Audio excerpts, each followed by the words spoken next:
Welcome to our end of week news bulletin. I am Sergeant Doreen Kerubo. The KDF Weekly Bulletin is a show to keep you updated on events undertaken by the Ministry of Defense over the week. In today's bulletin, His Excellency President William Samoei Ruto commissions MV Uhuru 2. Cabinet Secretary for Defense Honorable Duale hosts the European Union Special Representative.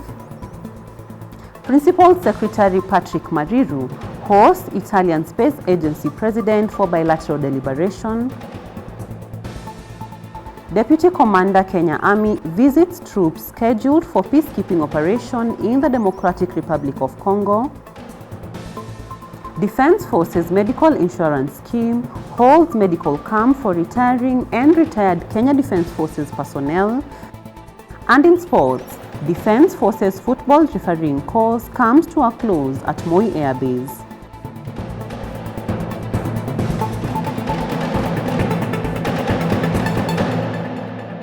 His Excellency Dr. William Samoei Ruto, President of the Republic of Kenya and Commander-in-Chief of the Defense Forces, officiated the commissioning and maiden launch of MV Uhuru 2 at the Kenya Shipyard Limited in Kisumu County. In his address, the Commander-in-Chief noted that the occasion represented a key milestone in the shipbuilding industry in Kenya and the Eastern Africa region. He further underscored Kenya Shipyard's ability to build, repair and maintain ships locally and regionally as not only a reflection of the nation's commitment to harnessing available resources and talents to meet the demand for quality maritime services, but also an illustration of the spirit of self-reliance and regional cooperation.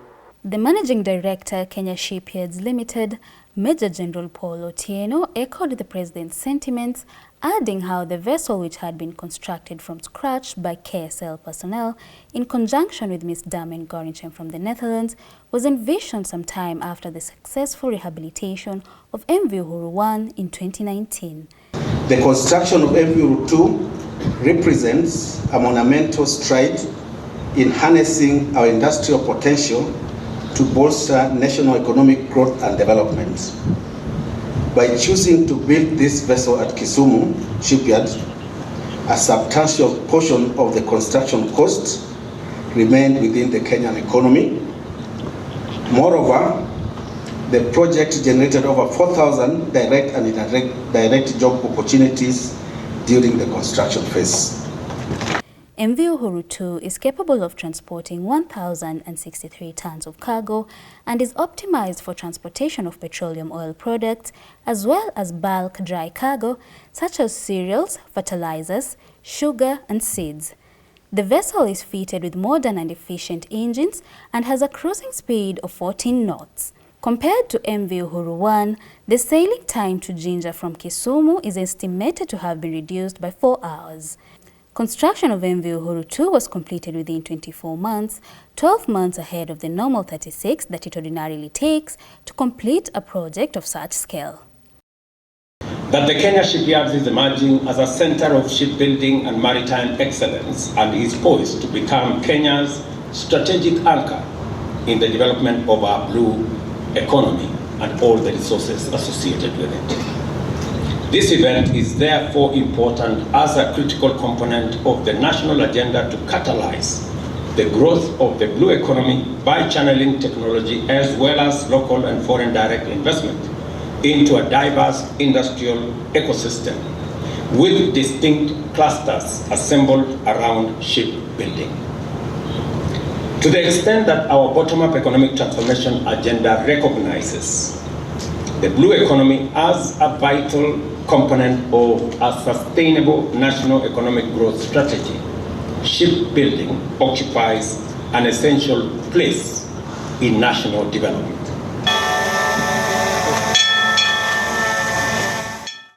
Defense Cabinet Secretary Honorable Aden Duale held talks with the European Union Special Representative to the Horn of Africa, Her Excellency Dr. Annette Weber, who paid him a courtesy visit at the Defense Headquarters here in Nairobi. The Special Envoy made a broad security brief on the security situation in the region and the imminent threats of terrorism, violent extremism and organized crimes. Speaking during the visit, Honorable Duale affirmed that as an anchor state in the region, Kenya remains committed to having a peaceful, stable and secure region in the Horn for shared prosperity. He maintained Kenya's commitments to suppress the Al-Qaeda-linked Al-Shabaab militia in collaboration with other troops contributing countries under the African Union Transition Mission umbrella. The Defense Principal Secretary, Mr. Patrick Mariru, hosted the Italian Space Agency President, Professor Teodoro Valente, and his delegation from the Italian government for a meeting at the Kenya Space Agency offices in Nairobi, Kenya. This comes after a joint steering committee meeting held in Rome earlier this year to explore areas of collaboration between Kenya and the Republic of Italy. The meeting was convened to deliberate on the implementation of the bilateral agreement between the two countries. Mr. Mariru reiterated Kenya's commitment to strengthening the strategic collaboration between Kenya and the Italian Republic in the responsible use of outer space for the mutual benefit of the two nations. In other news, Deputy Commander Kenya Army Major General David Tarus visited troops in Isiolo who are said to travel for peacekeeping operation in the Democratic Republic of Congo. His routine visit was geared towards assessing their preparedness ahead of their deployment. Take a look. In his speech, Major General Tarus applauded both instructors and the troops for the hard work they put in the training, both in the physical and cognitive aspects which are necessary in the making of an all-rounded soldier. He urged the troops to mirror the high standards of discipline and zeal showcased by their predecessors who deployed earlier in the Eastern Democratic Republic of Congo. Now we change gears to the recruitment process, where the Kenya Defence Forces conducted its nationwide recruitment process recently, and the potential recruits have been undergoing a 2-week reception and documentation verification process at the Recruits Training School in Eldoret. Assistant Chief of Defence Forces in charge of personnel and logistics, Major General David Keter, during the reception of the potential recruits, underscored the importance of the nationwide recruitment exercise in aiding the Defence Forces acquire the much-needed manpower to fill the critical gaps left in the military.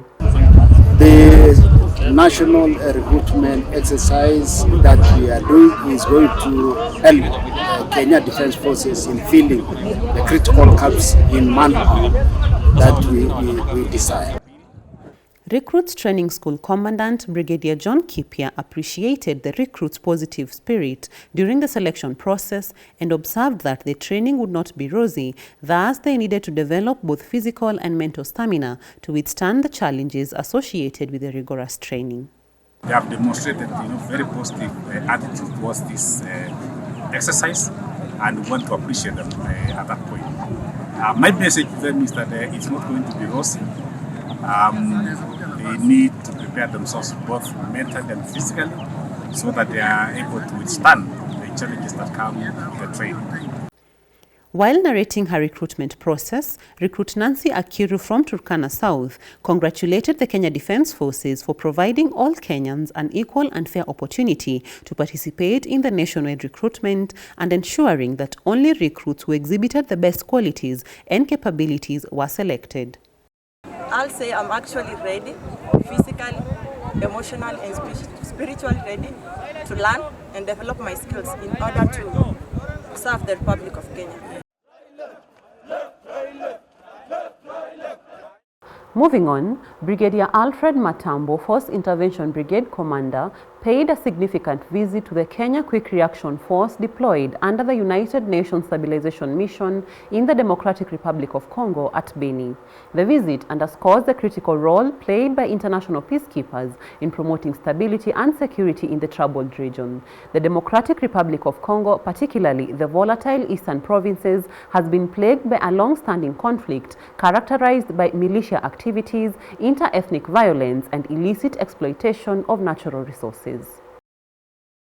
In a gesture of solidarity and support, Brigadier Matambo, a seasoned military strategist and leader, assessed the operational readiness and morale of the troops who have been at the forefront of MONUSCO's efforts in countering armed groups and providing humanitarian assistance to the affected population. During his visit, he commended the Kenyan troops for their dedication and unwavering commitment to mission's objectives. Now to matters welfare. Defense Forces Medical Insurance Scheme, also known as DEFMIS, held a medical outreach for its members at Laikipia Air Base in Nanyuki. The exercise targeted retired active service personnel and their families residing in the Mount Kenya region and beyond. The event was geared towards extending medical services closer to the retired personnel, providing limited health interventions, and providing a platform for medical practitioners to give back to the society. Speaking during the event, Brigadier Moses Leriari, the Managing Director, Defense Forces Medical Insurance Scheme, gave a conclusive member education on the medical insurance scheme and its benefits, emphasizing on its uniqueness. So the purpose of member education is to provide first-hand information to members on various areas, and just to mention a few, I mentioned earlier that we brought services closer to you. And what services are these? There could be members here today who are using the old DEFMIS card, the old generation DEFMIS card. And therefore we are going to replace the old generation DEFMIS card for any member here today. You'll get a new card in that 10, the first 10 there. So that's one of the things that we are going to do by bringing services closer to you. We are also going to have what we call biometric data capture. We are going to take your fingerprints during that process of getting a new card. Registration of new members. If there's any serving member who is not a member of DEFMIS, because I know there are quite many, this is the day to take advantage that we have come closer to you. You can pick a form, register today, because this is a very, very important service. While speaking at the event, retired Major General Peter Waweru, a pioneer founder of the scheme, encouraged serving members to join the scheme, elaborating on the many benefits accrued from the scheme. Before I retired, I enrolled as a member of DEFMIS. And for all these years that I've been retired, I've enjoyed the benefits of this scheme up to today. And I would urge all members of the armed forces who are serving to enroll themselves in the scheme because of the many benefits that are accrued from the scheme. You can imagine at my age now, I have never been turned down in any appointed hospital by the DEFMIS. And all the time I go to those hospitals, I'm very well attended to. And they themselves praise the DEFMIS being a scheme that takes care of their own people. The Department of Human Resource Management and Development wrapped up a 5-day mentorship and sensitization program for the Ministry of Defense civilian staff working in Nanyuki, Laikipia and Isiolo military establishment. The program, spearheaded by the Director of Human Resource Management and Development from the Defense Headquarters, Dr. Lilian Zavi, was aimed at sensitizing the staff on national values and principles of governance, alcohol and drug abuse, cyber hygiene, skill gap analysis, and upholding work ethics, among others. Speaking during the sessions, the Director of Public Communications, Mr. Bogita Ongeri, who represented the Principal Secretary, Mr. Patrick Mariru, urged the staff to work with diligence, integrity, and commitment. He affirmed that the ministry values the hard work the civilian staff apply in supporting the Kenya Defense Forces towards the achievement of the constitutional mandate. The Military Wives Association of Kenya joined Kenya Defense Forces families to celebrate World Cerebral Palsy Day at the Defense Forces Wellness Center in Lang'ata Garrison here in Nairobi. World Cerebral Palsy Day is marked annually worldwide on the 6th of October to bring together families and create awareness about the condition. Speaking at the event, MWAC chairperson Mrs. Eileen Ogola appreciated the progress made by the Defense Forces Wellness Center in supporting Kenya Defense Forces families and reiterated that, guided by its mission to improve the holistic quality of life for every Kenya military family, MWAC will continue to provide additional support to the families. Colonel B, the Commandant Defense Forces Wellness Center, while appreciating MWAC for the success of the event, stated that the Defense Forces Wellness Center is working towards creating awareness beyond disability. As mentioned by one of the guardians here, I want you to feel free, and you are most welcome anytime to contact us, because we are readily available for you, and that is our work.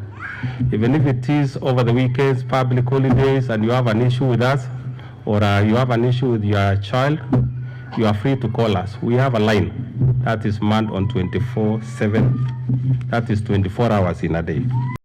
MWAC Special Needs Programs Coordinator, Ms. Frida Gateri, implored caregivers to inculcate calm behavior while handling their challenges, noting that the same can be felt by their special needs children.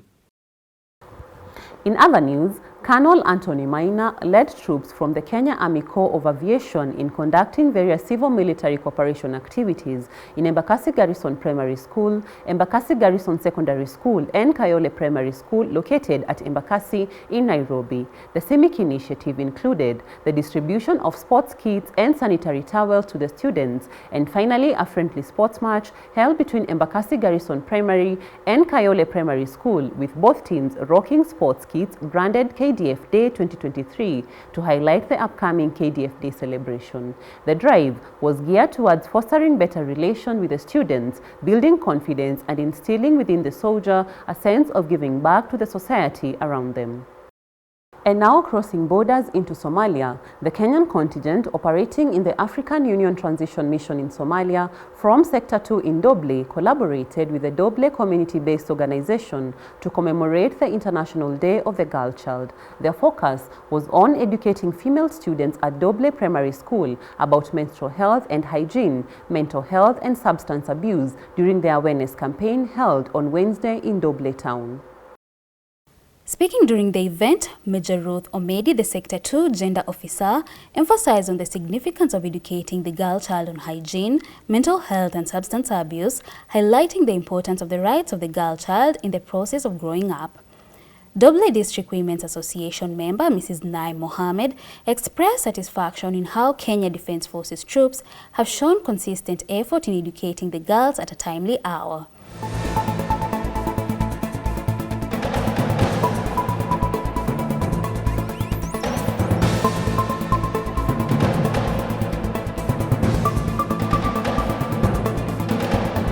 In our sports news tonight, the 3-week basic coaches course conducted by the Defence Forces Football Association at the Ulinzi Sports Complex came to a close, seeing the graduation of 93 referees and coaches at the Sinamakosa grounds at Moi Air Base.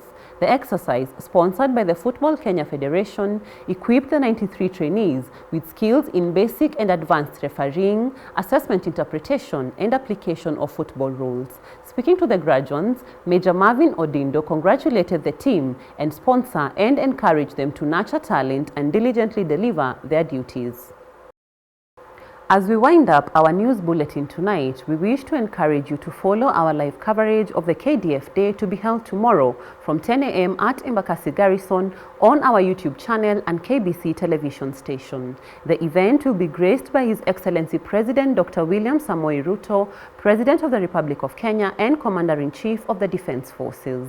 KDF Day is an annual event on the Kenya Defence Forces calendar held on the 14th of October annually since 2012 to commemorate the sacrifice and celebrate the gallantry of our soldiers in defending the territorial integrity of our country.